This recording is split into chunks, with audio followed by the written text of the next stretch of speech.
श्रीसूक्तम्। हरिः ॐ हिरण्यवर्णां हरिणीं सुवर्णरजतस्रजां चन्द्रां हिरण्मयीं लक्ष्मीं जातवेदो म आवह ताम् आवह जातवेदो लक्ष्मीमनपगामिनीं यस्यां हिरण्यं विन्देयङ्गामश्वं पुरुषानहम् अश्वपूर्वां रथमध्यां हस्तिनादप्रबोधिनीं श्रियं देवीमुपह्वये श्रीर्मा देवी जुषतां कांसोऽस्मितां हिरण्यप्राकारामार्द्रां ज्वलन्तीं तृप्तां तर्पयन्तीं पद्मे स्थितां पद्मवर्णां तामिहोपह्वये श्रियम् चन्द्रां प्रभासां यशसा ज्वलन्तीं श्रियं लोके देवजुष्टामुदारां तां पद्मिनीमीं शरणमहं प्रपद्ये अलक्ष्मीर्मे नश्यतां त्वां वृणे आदित्यवर्णे तपसोऽधिजातो वनस्पतिस्तव वृक्षोऽथ बिल्वः तस्य फलानि तपसा नुदन्तु मायान्तरायाश्च बाह्या अलक्ष्मीः उपैतु मां देवसख कीर्तिश्च मणिना सह प्रादुर्भूतो सुराष्ट्रेऽस्मिन् कीर्तिमृद्धिं ददातु मे क्षुत्पिपासामलान् ज्येष्ठाम् अलक्ष्मीं नाशयाम्यहम् अभूतिमसमृद्धिं च सर्वानिर्णद मे गृहात् गन्धद्वारां दुराधर्षां नित्यपुष्टां करीषिणीं ईश्वरीं सर्वभूतानां तामिहोपह्वये श्रियम् मनस काममाकुतिं वाचः सत्यमशीमहि पशूनां रूपमन्नस्य मयि श्रीश्रयतां यशः कर्दमेन प्रजाभूता मयि सम्भव कर्दम श्रियं वासय मे कुले मातरं पद्ममालिनीम्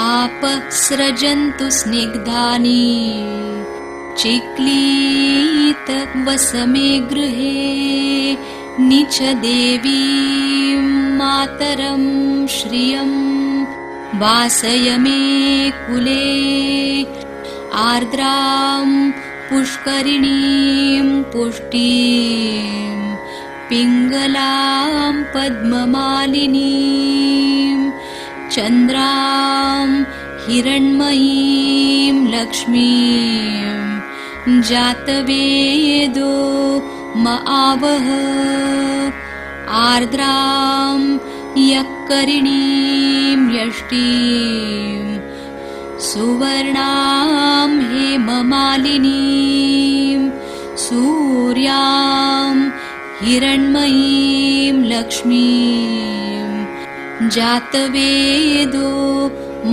आवह ताम् आवह जातवेदो लक्ष्मीमनपगामिनीं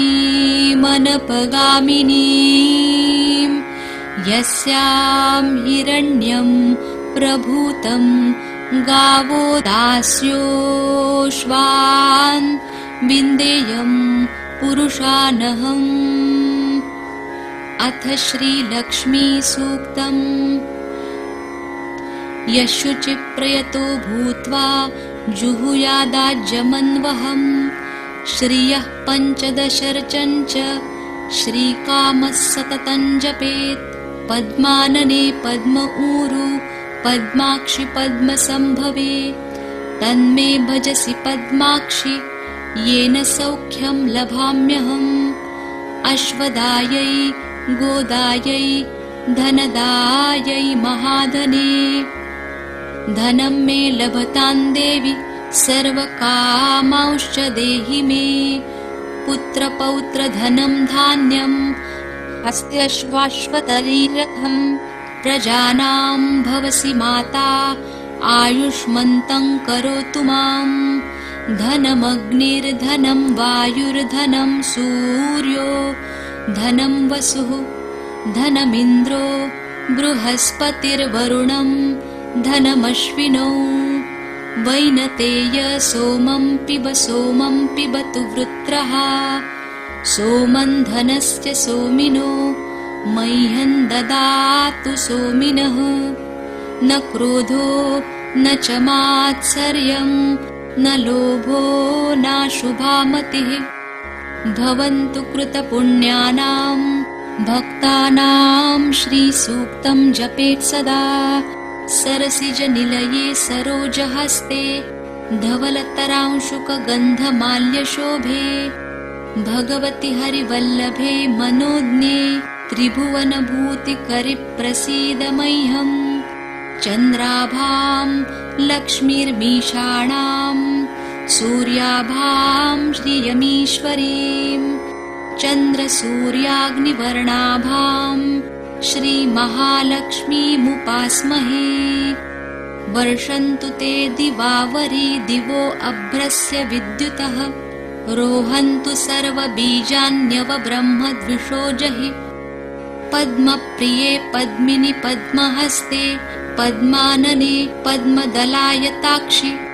विश्वप्रिये विश्वमनोनुकूले त्वत्पादपद्मं मयि सन्निधस्त्व। या सा पद्मासनस्था विपुलकटितटी पद्मपत्रायताक्षी। गम्भीरा वर्तनाभिस्तनभरनमितां शुभ्रवस्त्रोत्तरीयाम्। विष्णुपत्नीं क्षमां देवीं माधवीं माधवप्रियां। लक्ष्मीं प्रियसखीं देवीं नमाम्यच्युतवल्लभां। महालक्ष्म्यै च विद्महे विष्णुपत्नी च धीमहि तन्नो लक्ष्मी प्रचोदयात्। लक्ष्मीर्दिव्यैर्गजेन्द्रैर्मणिगणिखचितैः स्नापिता हेमकुम्भैः।